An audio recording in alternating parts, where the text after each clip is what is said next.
কেমন আছো? স্বাধীন বাংলাদেশ, স্বাধীন বাংলাদেশ।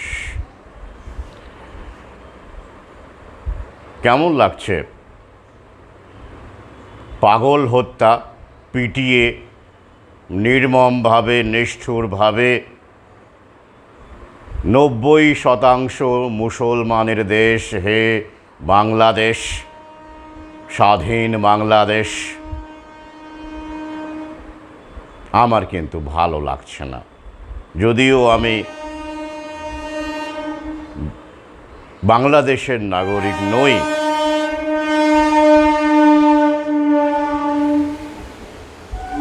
কিন্তু এই যে বিষয়টির সঙ্গে এর যে একটা আন্তর্জাতিক যোগ আছে, সেই বিষয়টি জেনে বুঝে উপলব্ধি করেই ব্যাপারটা ভালো লাগছে না আমার। মনে পড়ে যাচ্ছে সেই সব সহযোদ্ধা পাঠকদের কথা, বাংলাদেশের কিছু সহযোদ্ধা পাঠক যারা আমার ভিডিও দেখতেন বলে দাবি করেছিলেন, আমার পোস্ট পড়তেন, লেখালেখি পড়তেন, ভক্ত টক্ত ছিলেন বলে দাবি করেছিলেন, ফ্যান টাইপের। আমি আবার এই জন্যই এই ভক্ত শব্দটাকে পছন্দ করি না, কারণ এরা বিচার বুদ্ধি প্রয়োগ করে কখনো কোনো কাজ করে না। যখনই কোনো মতের সঙ্গে মিলে যাচ্ছে কোনো একটা বিষয়, আপাতভাবে মনে হচ্ছে যে না, এই লোকটা ইসলামের প্রশংসা করে।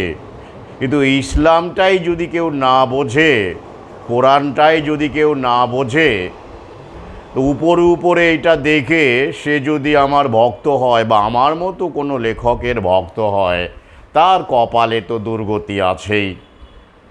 যাই হোক, তারপর তিনি বা এরকম কিছু লোকজন আমাকে, যখন আমি এই বাংলাদেশের পালাবদল নিয়ে খোলাখুলি ভিডিও করলাম, বক্তব্য রাখলাম যে এটা আসলে জায়নিস্ট শক্তিরই চাল বাংলাদেশে সেনা শাসনকে নিয়ে আসার জন্য, এবং তথাকথিত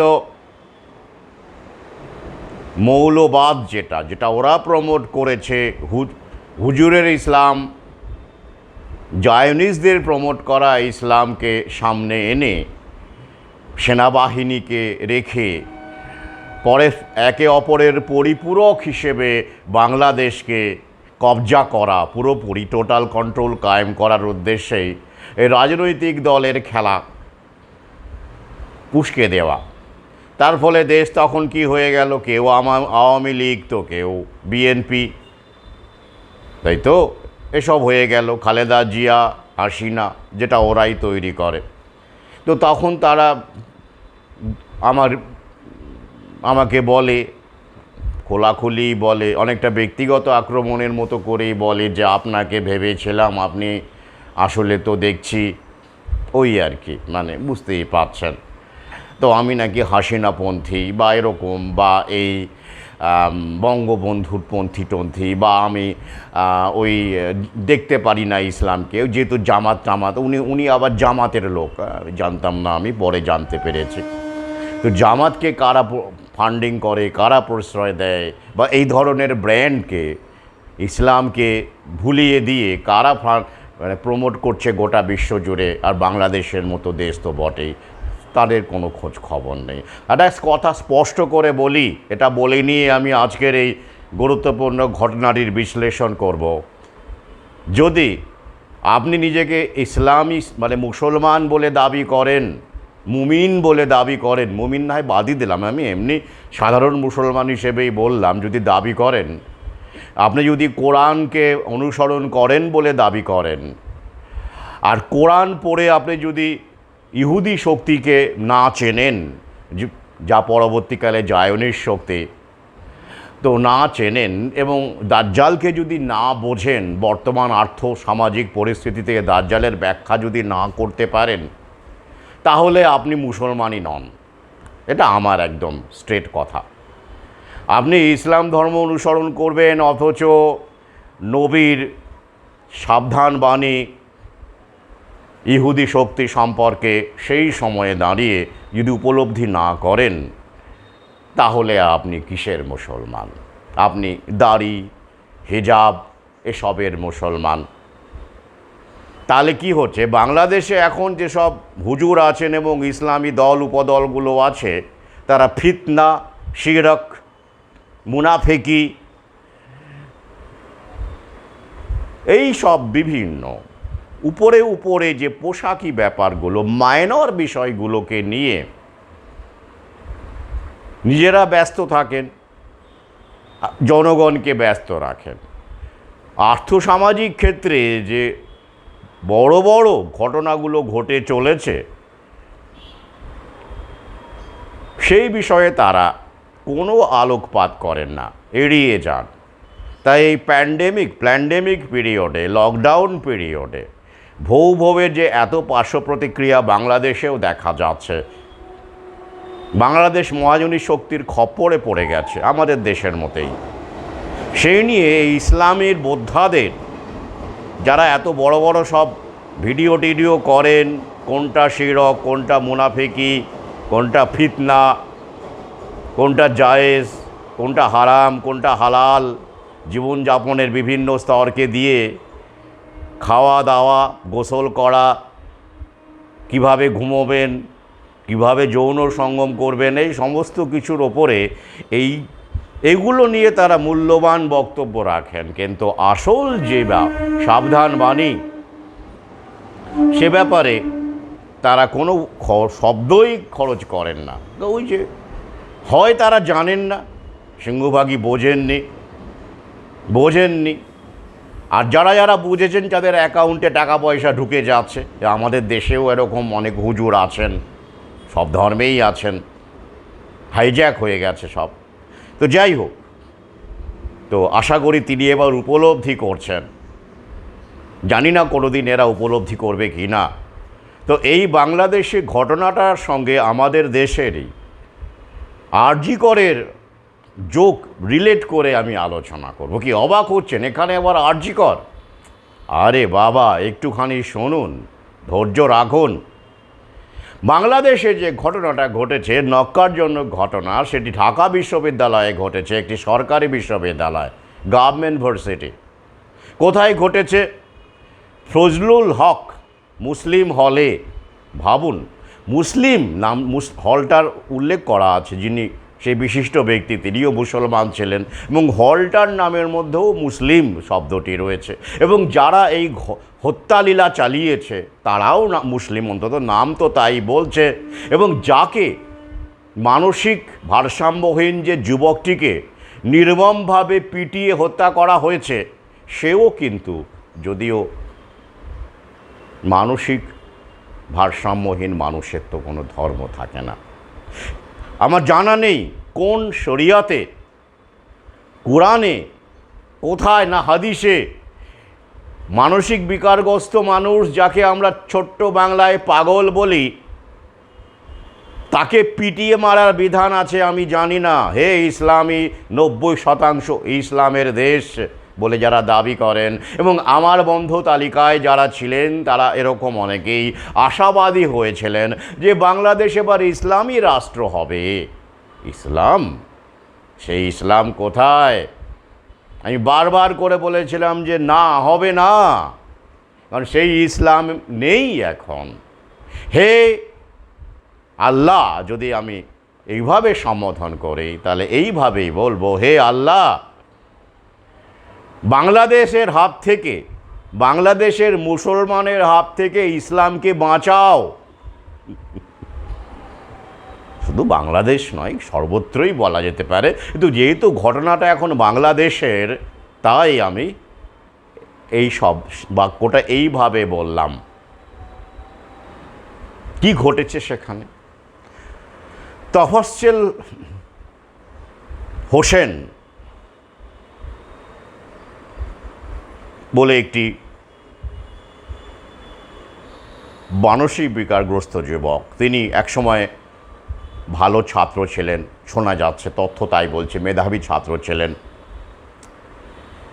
তিনি পাথরঘাটার একটি কলেজে ভর্তিও হয়েছিলেন। তারপরে প্রণয় ঘটিত কারণে যা ঘটনাটা আমি যতটা জানলাম, এক চেয়ারম্যানের মেয়ের সাথে তার ভালোবাসা, তো সেটা মেনে নেওয়া হয়নি, মেয়েটির অন্যত্র বিয়ে হয়ে যায়। তার কিছুদিন পরেই এই যুবকটির বাবা মা মারা যান। সে মানসিকভাবে ভেঙে পড়ে। তখন থেকেই একটা মানসিক বিকারের সূত্রপাত স্বাভাবিক। একদিকে প্রেমিকাকে হারিয়ে ফেলা, ভালোবাসার মানুষকে হারিয়ে ফেলা, তার পরপরই বাবা মা চলে যাওয়া, এবং তারপরে নাকি এক পুলিশ, তার দাদা ছিলেন, তিনি পুলিশের এসআই ছিলেন, তিনি নাকি তার দেখাশোনা করতেন, চিকিৎসা করতেন, তারও মৃত্যু হয়। এই সব মৃত্যুগুলো যে ভৌভবের পার্শ্বলীল প্রতিক্রিয়ায় ঘটেনি বা কোনো কারণে, সেটা আমি জানি না, সাল তারিখগুলো সেখানে বলা নেই। যদি এর মধ্যে ঘটে থাকে, 2021-এর পরে যদি ঘটে থাকে, তাহলে তো আমার সন্দেহের আওতার মধ্যেই পড়ছে। তো যাই হোক, সেটা এখানে আলোচ্য বিষয় নয়। কিন্তু এভাবে যে অনেকেই অনাথ হয়ে যাচ্ছেন আমাদের দেশে তথা সমগ্র বিশ্বে, এটা তো বাস্তব। আগামীতে এরকম অনেকেই অনাথ হয়ে যাবেন।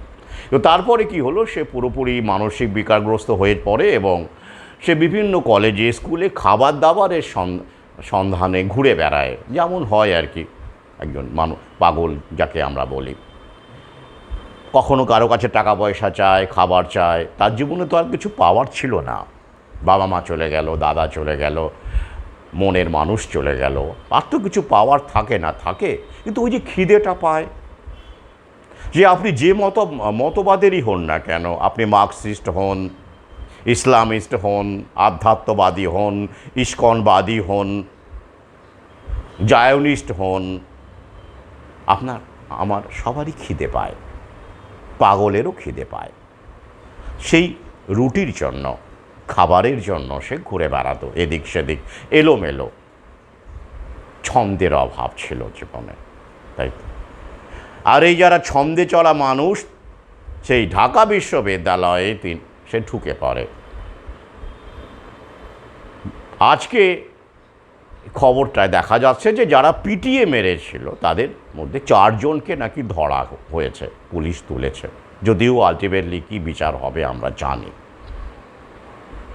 তো এই হোসেন, সেই যুবকটি ঢুকে পড়ে, তাকে প্রথমে খাওয়ানোও হয় আর কি, ভালো ব্যবহার করে, এবং সবচেয়ে খুব নির্মম, এটা তাৎক্ষণিক আবেগে ঘটে গেছে এমন নয় কিন্তু, চোর সন্দেহে সঙ্গে সঙ্গে ধর মার করে ধরা হলো এমন নয় কিন্তু, তাকে খাওয়ানো হয়েছে।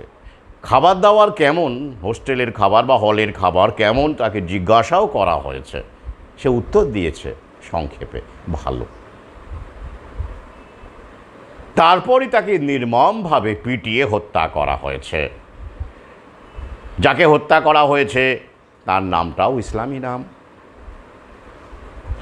যারা হত্যা করেছে তাদের নামগুলো যা আমার কাছে এসেছে, 4 জনের নাম, তারাও ইসলামী নাম।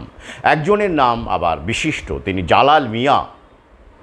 তিনি ছাত্রলীগের সঙ্গে ছিলেন, তার সাবেক বিজ্ঞান প্রযুক্তি শাখার উপসম্পাদক ছিলেন। কোটা বিরোধী আন্দোলনে তিনি আবার ছাত্রলীগ থেকে ছেড়ে পদত্যাগ করে বৈষম্য বিরোধী ছাত্র আন্দোলনে যোগদান করেছিলেন, মানে কোটা আন্দোলনের বিরুদ্ধে আওয়াজ তুলেছিলেন। তো সেই বৈষম্য বিরোধী আন্দোলনের একটি মুখ, সে বৈষম্য ঘোচানোর জন্যই এটি পাগল মানসিক বিকারগ্রস্ত এক যুবককে পিটিয়ে মেরে পৃথিবীকে বৈষম্যহীন করে দিল। এরকমও কি ভাবরা যেতে পারি আমরা? ইউজলেস ইটার্স ছিল একজন সে। আমি বারবার বলেছি, নতুন বিশ্ব ব্যবস্থায় ইউজলেস ইটার্সদের উপর অত্যাচার আগামীতে বাড়বে। শুধু তাই নয়, এই যে বাংলাদেশে, যে এটা নিয়ে আমি ভিন্ন ভিডিও করব, 1898 সালের ব্রিটিশ আইন দিয়ে সেনাবাহিনীকে সাজানো হয়েছে, সেখানেও একটি জায়গা আছে পাগল ভিখারি থেকে শুরু করে এদেরকে গ্রেপ্তার করতে হবে। তাদেরকেও বাদ দেয়নি। বোহেমি, পাগল, ভিখারি, ভবঘুরে, তারা সমাজের কী ক্ষতি করলো আমার জানা নেই, কিন্তু ব্রিটিশ আমলে তো ওটা ছিলই আর কি। ব্রিটিশ শাসন, ভাবতে পারেন 1898 সালের আইন, যখন বাংলাদেশ স্বাধীনই হয়নি, মানে বাংলাদেশের অস্তিত্বই ছিল না, আমাদের দেশের সঙ্গে একাকার ছিল, উপমহাদেশ ছিল। ভারত, পাকিস্তান, বাংলাদেশ আলাদা করে জন্ম হয়নি সেই সময়ে। ব্রিটিশ রাজনৈতিক দলেরও জন্ম হয়নি সেই সময়। কংগ্রেস সবে এসেছে আমাদের দেশে, পুরো ফুল ফ্লেজেড রাজনৈতিক দল হয়নি। সেই সময়ের আইন, আমি এটা নিয়ে ভিন্ন আলোচনা করব। এই কমনওয়েলথ কান্ট্রির 56খানা দেশ, যারা এদের স্বাধীন দেশ বলে দাবি করে, ভারতও বাংলাদেশ তাদের মধ্যে একজন, বাংলাদেশও একজন। তো এই কমনওয়েলথ কান্ট্রি এবং এই ব্রিটিশ আইনগুলোকে কেন এখনও কাজে লাগানো হচ্ছে, কেন লেখা হয়েছে, সেটা আরও পরিষ্কার হয়ে যাবে। যাই হোক, এবারে আসছে। তাহলে এই যে নির্মমভাবে পরিকল্পনা করে হত্যা করা হলো, খাইয়ে দাইয়ে, এটা কি হঠাৎ করে পথে ঘাটে যে আমরা গণপিটুনি বা মাস লিঞ্চিংয়ের ঘটনাগুলো শুনি, সেটার সঙ্গে কি এটাকে একাকার এক করে দেখা যাবে? না, যাবে না। ওই যে আমার সাদা মনে ব্যাপক কাদা, আর এই কারণেই এই বিষয়টিকে আমি নতুন বিশ্ব ব্যবস্থার সঙ্গে রিলেট করে, বেসরকারিকরণের সঙ্গে রিলেট করে, এবং সরকারি যে প্রতিষ্ঠানগুলো, শিক্ষা প্রতিষ্ঠান হোক আর চিকিৎসা প্রতিষ্ঠান হোক, তাকে ধ্বংস করার যে প্রক্রিয়া আমাদের দেশ, ভারতবর্ষ, বাংলাদেশ তথা এই তৃতীয় বিশ্বের দেশগুলোতে শুরু হয়েছে আরও বেশি করে, কারণ প্রথম বিশ্বে এই কাজগুলো আগেই কমপ্লিট, সেইগুলোকে আমি আপনাদের সামনে তুলে আনছি। দেখুন খেয়াল করে। আসুন একটা আগে তথ্য দিয়ে দিই, তাহলে আপনাদের বুঝতে সুবিধা হবে। বাংলাদেশের মানুষ যারা দেখছেন বা আমাদের দেশের মানুষ যারা দেখছেন, এটা রিলেট করা। বাংলাদেশের আগে এবার দেখুন ঘটনাটা কোথায় ঘটলো। পথে ঘাটে ঘটলো। পাগলটা পথে ঘাটে তাকে দেখা গেছে অনেকবার। সে তো শুধু বিশ্ববিদ্যালয়ে পড়েছিল এমনটা নয়, তাকে সর্বত্রই আশেপাশে দেখা গেছে। তখন তাকে কেউ পিটিয়ে মারল না। মারল কি? মারল না। এইখানে এলো, স্টাডি করা হলো, তাকে খেতে দেওয়া হলো, প্রথমে ভালো ব্যবহার করে মাঝখানে আগে একবার এক প্রস্থ মারা হলো, মেরে তাকে পুরোপুরি মারা হলো না, বাঁচিয়ে রাখা হলো, তারপর তাকে খাওয়ানো হলো, তারপরে তাকে পিটিয়ে মারা হলো। পাগলের প্রতি শ্রদ্ধা ভক্তি আমার চিরকালই বেশি। এ নিয়ে আমার লেখা রয়েছে ঢেউ বলে একটি গল্প সংকলনে, বা এরকম বহু জায়গায় আমার লেখায় বারবার করে পাগলেরা ফিরে এসেছে। তাহলে দেখতে পাচ্ছেন তো, যারা সুস্থ বলে আমরা দাবি করি, তারা সমাজের পক্ষে কতটা কাম্য, কতটা শুভ। আর এই একটু খাবারের সন্ধানে ঘুরে বেড়ানো পাগলগুলো, ভবঘুরেগুলো সমাজের পক্ষে কতটা বিপজ্জনক। কে বিপজ্জনক, কারা বিপজ্জনক, সেটা নিশ্চয়ই, এবং প্রকৃতির পক্ষে অবশ্যই একটু ভাবলেই বুঝতে পারবেন। তো যাই হোক, তাহলে ঘটনাস্থলটা কোথায়? ঢাকা বিশ্ববিদ্যালয়। কারা ঘটিয়েছে? ছাত্রেরা ঘটিয়েছে। এবং যাকে মারা হলো সেও এক সময়কার মেধাবী ছাত্র। এখান থেকে কি বার্তা দেওয়া হলো বোঝা যাচ্ছে না। আরজি করের যে হত্যাক লীলা, সেটাও একটা সরকারি প্রতিষ্ঠান, চিকিৎসালয়, সে নিয়ে বহু আলোচনা করেছি। বেসরকারি যে, আমি আগের ভিডিওতেই বলেছি যে ফোর্টিস 700টা বেড বাড়াচ্ছে, অ্যাপোলো 1170টা বেড বাড়াচ্ছে, এক্সপ্যান্ড করছে। তো সরকারি স্বাস্থ্য পরিষেবাগুলো যদি টিকে থাকে, ভালো চলে, গণ্ডগোল না তৈরি করা যায়, ডামাডোল না তৈরি করা যায়, তাহলে বেসরকারি মুনাফা টোটাল কন্ট্রোল কায়েম করা যাবে? যাবে না। ঠিক একই রকমভাবে আসুন দেখি বাংলাদেশের এই ঢাকা বিশ্ববিদ্যালয়ে যে ডামাডোল তৈরি করা হলো, ইতিমধ্যেই বিক্ষোভ শুরু হয়ে গেছে, আপনারা জানেন, যেটা আগামীতে বাড়তে বাধ্য। যা ঘটেছে, সোশ্যাল মিডিয়াতে প্রতিবাদ শুরু হয়ে গেছে, কিন্তু দুঃখের বিষয়ে কেউ গভীরে যেতে পারবেন না। গভীরতার বড় অভাব এখন। আসুন তথ্যটা দিয়ে দিই। বাংলাদেশে 2018 সালে, 2015 সালে এরকম সময়ে 85টি প্রাইভেট বিশ্ববিদ্যালয় ছিল, প্রাইভেট ভার্সিটি ছিল। সেখানে ছাত্র সংখ্যা কত ছিল? 3,54,000,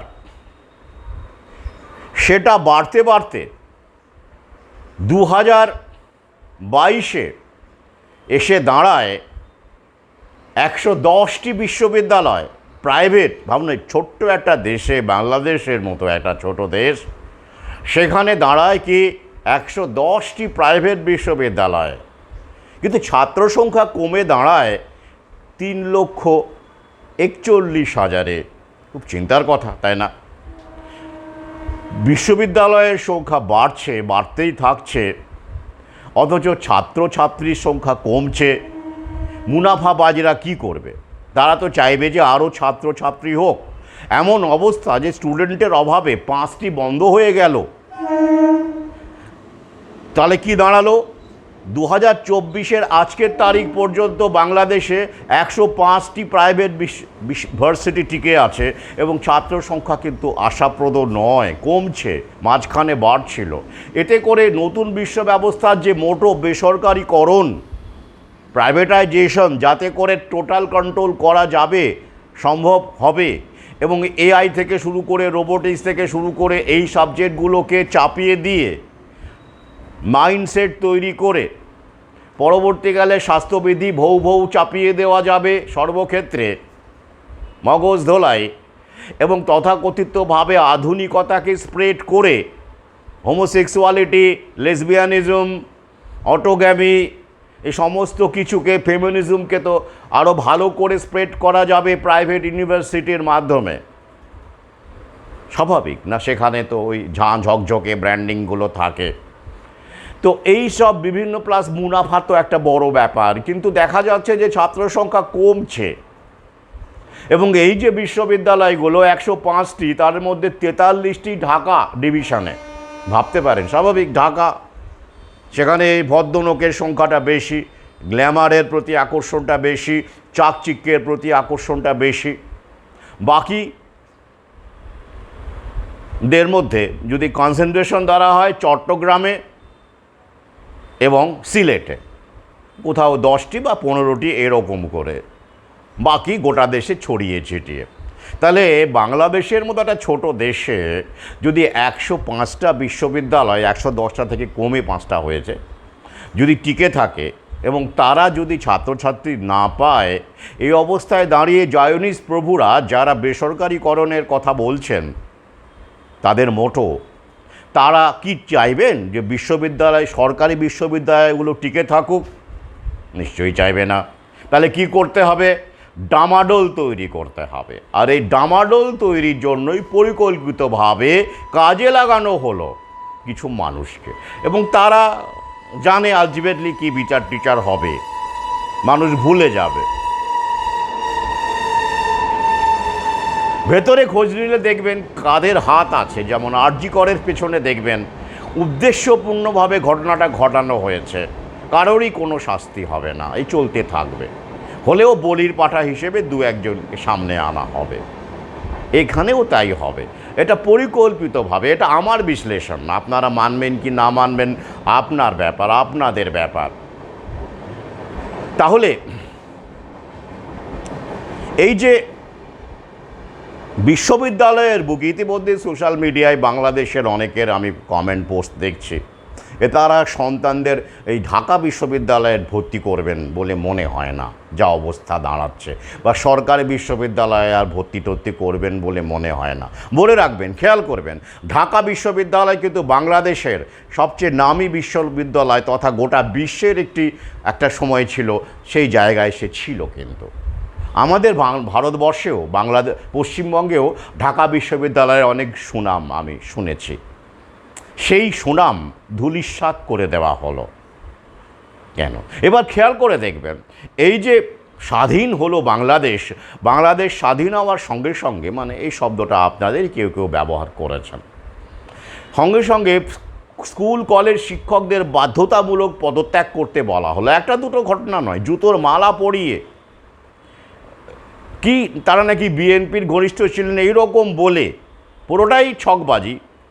এরকম হাজার হাজার শিক্ষককে, প্রধান শিক্ষক, স্কুল কলেজের শিক্ষককে, বিশ্ববিদ্যালয় তো বটেই, পদত্যাগ করতে বাধ্য করা হয়েছে। এটা কেন?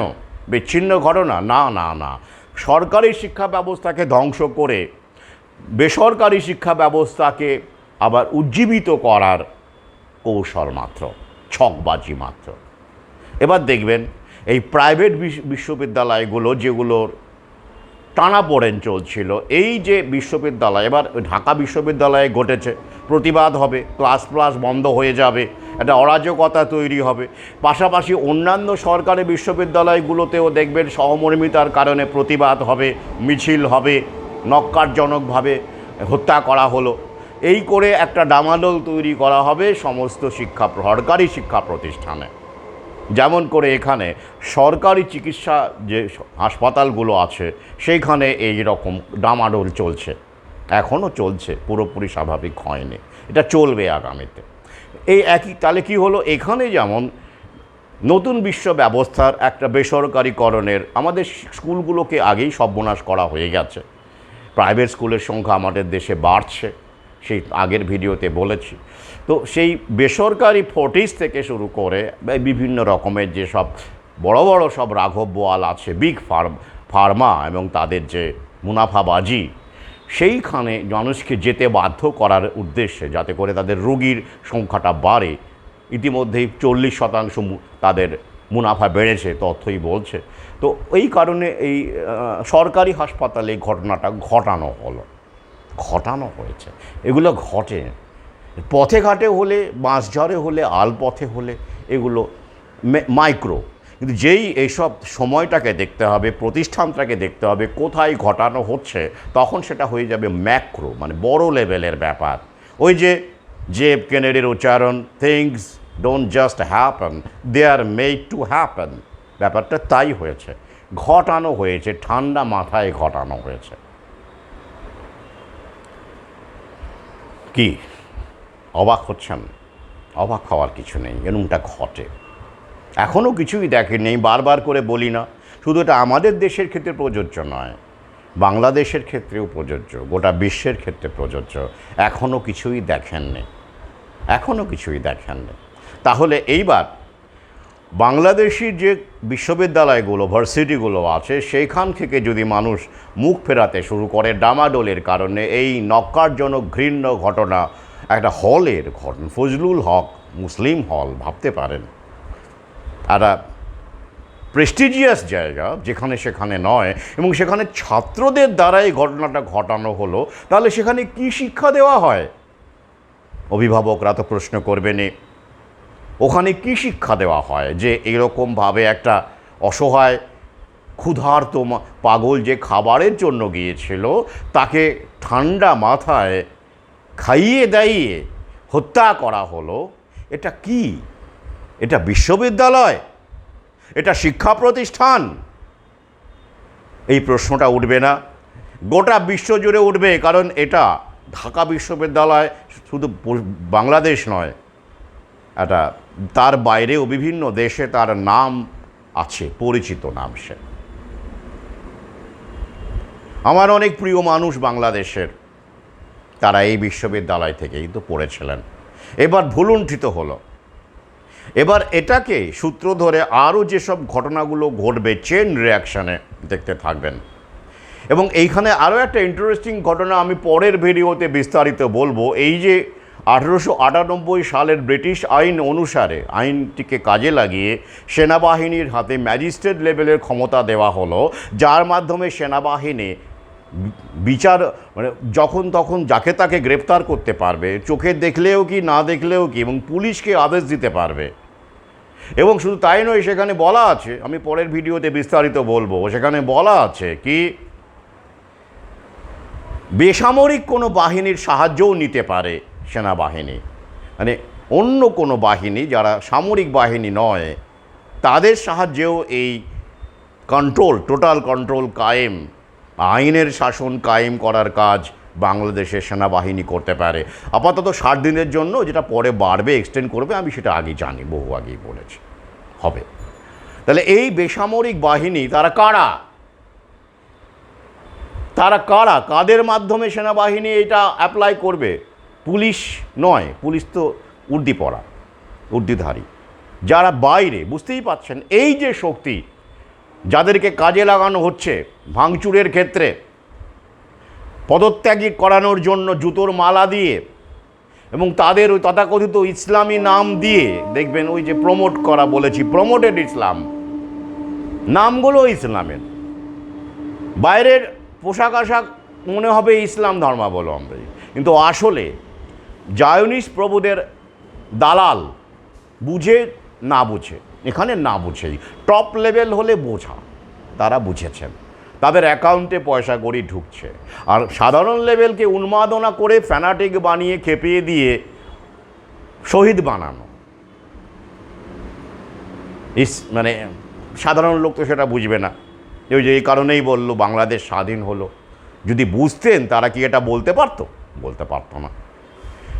বাংলাদেশ ইসলামিস্ট বা ইসলামী দেশ হবে, তারা যদি তারা ইসলাম পড়তেন, জানতেন, বুঝতেন, দাজ্জালকে চিনতেন,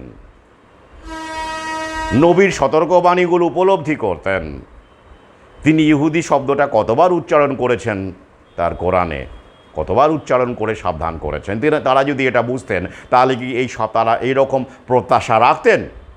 রাখতেন না। তাই খেলা শুরু হয়ে গেছে। তাহলে কি হবে আগামীতে? আমার সেই গ্রিক পুরাণ বর্ণিত ওরোবোরাস সাপটির কথা মনে পড়ে যাচ্ছে। সাপ, সেলফ কনজিউমিং স্নেক, যে সাপ নিজেকে নিজে খায়, নিজেকে নিজে খায়, এটা প্রতীক, সিম্বল। বাংলাদেশের ইসলাম সেটাই হয়েছে। শুধু ইসলামই কেন বলবো, ব্যাপক অর্থে ধরতে গেলে সাধারণ মানুষও তাই এখন, তারা না বুঝে নিজেকেই নিজে খাচ্ছে, নিজেকেই নিজে হত্যা করছে। Self consuming snake ouroboros. তবে ইউরোবোরাস যে প্রতীক, মাইথোলজির প্রতীক, পুরাণ থেকে পাওয়া প্রতীক, তার একটা ব্যাখ্যা আছে কি, সে জন্ম, মৃত্যু এবং পুনর্জন্মের প্রতীক। সে নিজেকে কনজিউম করে, নিজেকে খেয়ে নেয়, খেয়ে নিয়ে নিজেকে হত্যা করে, ধ্বংস করে, কিন্তু আবার সে জন্মায়, রিবার্থ যেহেতু সিম্বল। তাহলে এটা আমি বলতেই পারি, ইসলামের যে গতি প্রকৃতি দেখছি বাংলাদেশে বা গোটা বিশ্বে এই সময়ে, তারা জায়নিস্ট শক্তির হয়েই কাজ করে চলেছে। অর্থাৎ তার মানে কি হবে, জায়নিস্ট শক্তির হয়ে যদি তারা বুঝে বা না বুঝে, প্রশ্ন না করে কাজ করে চলে, তাহলে অনিবার্য পরিণতি কী হবে? নিজেকে নিজে খাবে, সেলফ কনজিউম করবে, নিজেকে নিজে খেয়ে শেষ করবে, তারপরে যদি রিবার্থের আশা থাকে আলাদা কথা, কিন্তু ওই সিম্বলটা যে ওই অবধি যাবে সেটা তো বলা যায় না। তবে হ্যাঁ, আমি তবে আশাবাদী, ব্যাপক অর্থে, শুধু ইসলামের ক্ষেত্রে নয়, যে এই যে ধ্বংসলীলা যেটা আমাদেরকে দিয়েই আমরাই করছি না বুঝে, নিজেদের সর্বনাশ নিজেরা ডেকে আনছি আধুনিকতার নামে, প্রশ্ন না করে, এখান থেকে যে ধ্বংসলীলা হবে, তৈরি হবে নতুন বিশ্ব ব্যবস্থা থেকে, ধ্বংসস্তূপ থেকে আবার নতুন করে এমন মানুষের দেখা পাওয়া যাবে যারা প্রকৃতির অনুসারী, প্রকৃতির কাছাকাছি থাকেন, যারা নলেজ নয়, ব্রেন ওয়াশ নয়, যারা উইজডমকে পাথেয় করে এগিয়ে যাওয়ার কথা বলেন। তো সেই সংখ্যাটা বাড়বে বলে আমার বিশ্বাস। সমস্ত মানুষ উইজডমের পূজারী হবেন আমি বিশ্বাস করি না, সম্ভব নয়। তবে গোটা পৃথিবী তো প্রকৃতি সেটা চায় না, সম্ভবই নয়, একটা কনফ্লিক্ট থাকতেই হবে একটা, কিন্তু সংখ্যাটা আমাদের বাড়বে বলে আমার বিশ্বাস। তাহলে এই ভিডিও শেষ করার আগে প্রার্থনা করে, আসুন আমরা সবাই প্রার্থনা করে এই মানুষটির জন্য, যে সভ্যতা, যে সমাজ, আধুনিকতা তাকে বলি দিল। এরকম অনেক মানুষকে আমরা বলি দিই, আমরা নিজেদের সুস্থ প্রমাণ করবার জন্য কারোর প্ররোচনায় হোক বা নিজের আক্রোশে হোক, সন্দেহের কারণে হোক, এই রকম তাফাজ্জল হোসেনদেরকে হত্যা করে, নির্মমভাবে হত্যা করে, পিটিয়ে পিটিয়ে হত্যা করে, তখন আমাদের মধ্যে কোনো মানবিকতার মুখ উঁকি মারে না, কোনো ইজম উঁকি মারে না। কোনো হেডোনিজম, কনজিউমারিজম এসবও যে উঁকি মারে তেমন নয়। একটা অদ্ভুত অ্যানিমাল ইনস্টিংক্ট আমাদের মধ্যে কাজ করে। এর কোনো ব্যাখ্যা নেই, চেষ্টা করি বোঝার। এটা কি আর্কিটাইপ?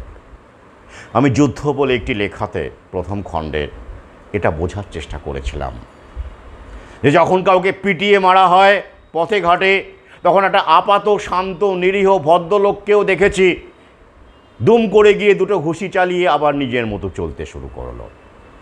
কি এটা? কি রহস্যময়, আমাজনের অরণ্যের চাইতেও রহস্যময় মানুষের মন।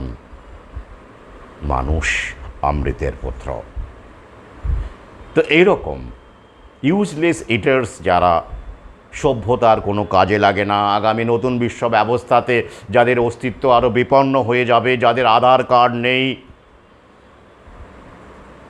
সোশ্যাল স্কোর নেই, স্মার্টফোন নেই, ভিক্ষা করতে গেলেও যাদেরকে অনলাইন ভিক্ষুকের আবির্ভাব দেখা যাচ্ছে, যেখানে দুটো ভিক্ষাও তারা পাবে না যদি ক্যাশকে আরও বেশি করে কমিয়ে দেওয়া যায়, কন্ট্রোল করা যায়। ওরা কোথায় যাবে? ওদের কথা আমরা একটু ভাববো না? ওরা কিন্তু শুধু বলেই হবে, বলেই হতে থাকবে? এই প্রশ্ন রেখে আজকে ভিডিওটি শেষ করছি। ভালো থাকুন, সঙ্গে থাকুন।